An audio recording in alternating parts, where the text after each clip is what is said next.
bạn đấy mà câu đấy ôi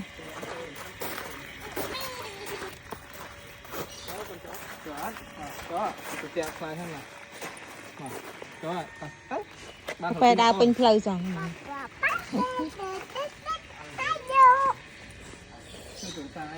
thầy phải ai cũng lấy đi các bạn đó rồi mà chắc một con này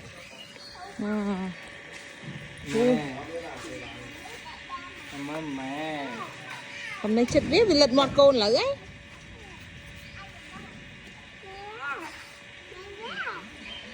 mẹ này nó khéo tiêu cái này khối non của nãy mì khối non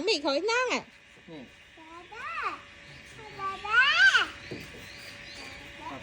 Pepe ạch à bè ạch bè ạch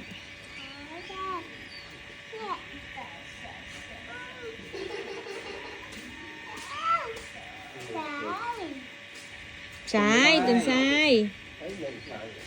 nói tao đúng rồi hay rồi không cần sai đi ra đây cái đấy là ta đó nó học con đi